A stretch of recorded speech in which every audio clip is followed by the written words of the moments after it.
आप सुन रहे हैं रहस्यमयी कहानी शैतानी रस्में।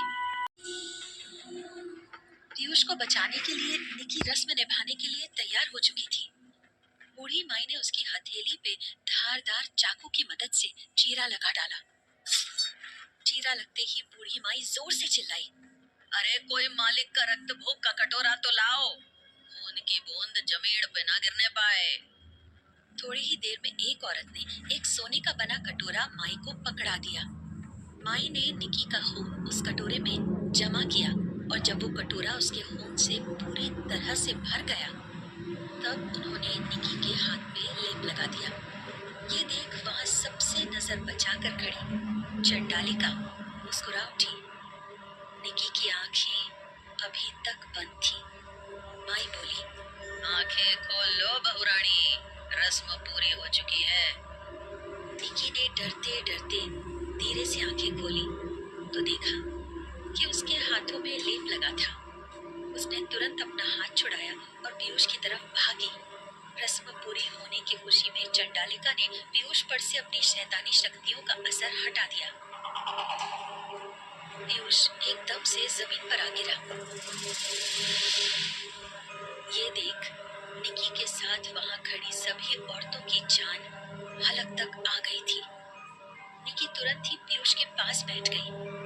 उसकी ऐसी हालत देख निकी की आंखों से आंसू बह निकले। पीयूष भी उसे देखकर थोड़ा भावुक हो गया। निकी ने धीरे धीरे अपना हाथ उसके गालों पर रखा और प्यार से उससे सहलाने लगी। पीयूष ने भी उसके हाथ को पकड़ लिया, मानो कह रहा हो कि मैं बिल्कुल ठीक हूँ, तुम मेरी चिंता मत करो। जो निकी भैरवगढ़ से भागने की योजना बना रही थी, पीयूष को उस हालत में देख सब कुछ भूल चुकी थी। निकी ने फिक्र जताते हुए पूछा, ये सब कैसे हुआ? पीयूष मुस्कुराते हुए बोला, बाइक चला रहा था, तभी कोई कीड़ा आंख में चला गया और मेरा बैलेंस बिगड़ गया, बस। निकी परेशान सी बोली, इतनी रात को कहीं जाने की जरूरत क्या थी? चुपचाप घर में रहते। उसकी बात सुनकर पीयूष मुस्कुराने लगा। इसी बीच सुमित्रा और आरोही ठीक निकी के पीछे आ खड़े हुए थे और उन्होंने उनकी बातें सुन ली थी। निकी और पीयूष का प्यार देख सुमित्रा और आरोही भी भावुक हो गई। सुमित्रा की आंखें नम हो चुकी थी, लेकिन खुद को संभालते हुए वो गार्ड से बोली, पीयूष बाबा को उनके कमरे में ले जाओ और निकी तुम जाकर अपने कमरे में आराम करो, कल सुबह तुम्हें जल्दी उठना है। निकी सुमित्रा की तरफ पलटते हुए बोली, माँ जी, क्या मैं पीयूष के साथ नहीं रह सकती? देखिए उसे कितनी चोट लगी है। उसकी बात सुनकर सुमित्रा बोली, नहीं, मत भूलो कि जब तक तुम यहाँ की सारी रस्में नहीं निभा लेती तुम और पीयूष साथ नहीं रह सकते। लेकिन माँ जी, मैंने जो कह दिया सो कह दिया निकी, सुमित्रा कड़क स्वर में बोली। निकी कुछ न बोल पाई।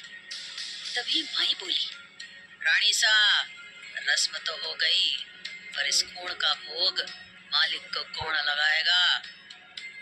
ये सुनकर सुमित्रा के माथे पे चिंता की लकीरें उभर आईं, क्योंकि उसने इस बारे में तो अभी तक सोचा ही नहीं था। वो बोली, हम देखते हैं कि हम क्या कर सकते हैं, आप सब लोग जा सकते हैं। सुमित्रा की बात मान सब लोग वहां से जाने लगे। गार्ड्स भी पीयूष को लेकर उसके कमरे में चले गए। उसकी हालत देख निकी अभी भी परेशान थी।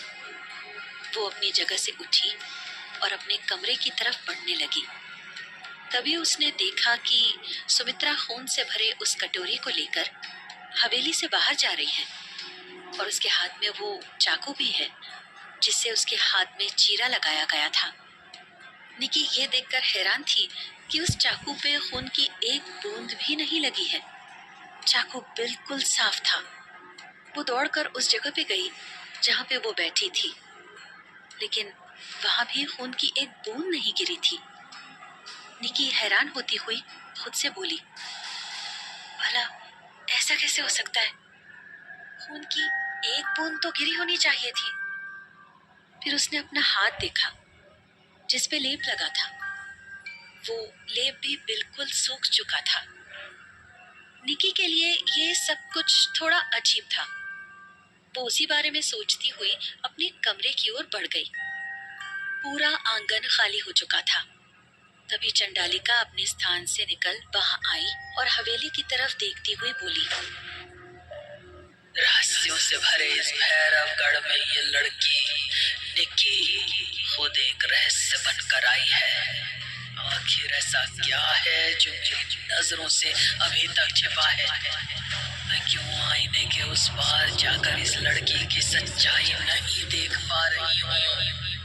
चंडालिका की आंखों में विवशता साफ नजर आ रही थी, लेकिन वो चाहकर भी शायद कुछ नहीं कर पा रही थी, या कोई अदृश्य शक्ति थी जो उसे कुछ करने से रोक रही थी और निकी की मदद कर रही थी। निकी अपने कमरे में आ गई थी। वो इतनी थक चुकी थी कि बिस्तर पे लेटते ही उसे नींद आ गई। वो गहरी नींद में थी कि तभी उसे एक बार फिर उस रहस्यमयी औरत की आवाज सुनाई दी, निकी, तुम कमजोर पड़ रही हो निकी। तुम पीयूष पर भरोसा कैसे कर सकती हो? तुम्हें कमजोर नहीं पड़ना है निकी।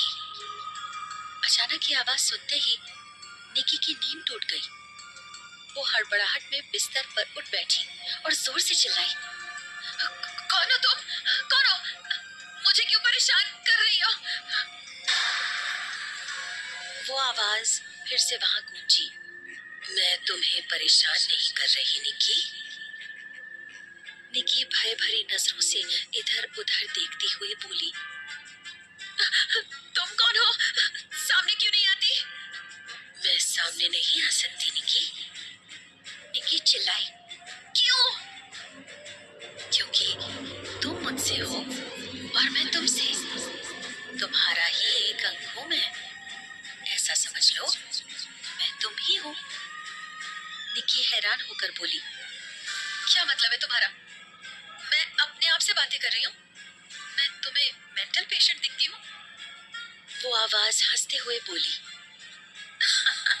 नहीं निकी, क्योंकि तुम अभी असमंजस की स्थिति में हो, इसलिए तुम्हारी अंतरात्मा यानी कि मैं तुम्हें रास्ते पर लाने की कोशिश कर रही हूँ। निकी परेशान होती हुई बोली, तुम मुझे रास्ते पर लाने की नहीं बल्कि और भी कंफ्यूज कर रही हो। मुझे छोड़ दो और खुद सोचने दो क्या करना है, समझी तुम? वो आवाज बोली, मैं तुम्हारे आदेश पर नहीं चलती, तुम्हारे कामों पर प्रतिक्रिया देती हूँ। जिस दिन तुम बिना किसी के दबाव में आए सब कुछ सही करने लगोगी, उस दिन तुम मुझे पहचान जाओगी और मैं खुद तुम में विलीन हो जाऊंगी। निकी चिढ़ती हुई बोली, तुम्हें पता है कि तुम बहुत बकवास करती हो। अब भाड़ में जाओ तुम और तुम्हारी बातें। मुझे आराम करने दो, समझी तुम? इतना कहकर वो वापस बिस्तर पर लेट गई और खुद को उसने चादर से ढक लिया। अभी कुछ समय बीता ही होगा कि उसकी आंखों के सामने मदहोशी सी छाने लगी। धीरे धीरे उसे सब कुछ धुंधला धुंधला दिखाई देने लगा। वो अपने बिस्तर पे लेटे लेटे बिल्कुल जड़ हो चुकी थी, चाह कर भी हिल नहीं पा रही थी। उसने चिल्लाने की कोशिश की ताकि किसी को अपनी मदद के लिए बुला सके, लेकिन उसके मुंह से आवाज नहीं निकल रही थी। धीरे धीरे जब उसकी आंखों के सामने से वो धुंधलापन हटा तो उसे ऐसा लगने लगा जैसे वो किसी परीलोक में पहुंच गई हो। शैतानों के महल से सीधा परीलोक उसे थोड़ा अजीब लग रहा था, लेकिन अच्छा भी लग रहा था। वो किसी सुनहरे बाग में टहल रही थी जहाँ सैकड़ों रंग के फूल खिले हुए थे। झरने से झरझर करता पानी गिर रहा था। वहां का दृश्य बहुत ही मनमोहक था। निक्की को समझ नहीं आ रहा था कि उसके साथ हो क्या रहा है। वहां के आसमान में रंग बिरंगे पक्षी घूम रहे थे। अचानक 2-3 खरगोश उछलते हुए उसके पास आए और उसके इर्द गिर्द नाचने लगे। उसने खरगोश को अपने हाथ में उठा लिया और उसे सहलाती पुचकारती आगे बढ़ी। सामने ही एक सुनहरा तालाब दिखाई दे रहा था। वो जैसे ही उस पानी के पास पहुंची तो अपना चेहरा पानी की परछाई में देख चौंक गई। वो किसी राजकुमारी की तरह लग रही थी। उसने खूबसूरत रेशमी कपड़े पहने हुए थे। वो ऊपर से नीचे पूरी तरह सोने और हीरे के आभूषणों से लदी हुई थी और उसके चेहरे पर एक अलग ही चमक दिख रही थी। अचानक उसे ऐसा लगा जैसे पानी में उसकी परछाई उसे देखकर मुस्कुराई और धीरे से कहा, पहचाना मुझे? उसे कुछ समझ नहीं आया क्या जवाब दे, लेकिन जैसे वो अपनी परछाई की आवाज को पहचान हाँ में सर हिलाने को हुई, तभी वहां का दृश्य बदल गया।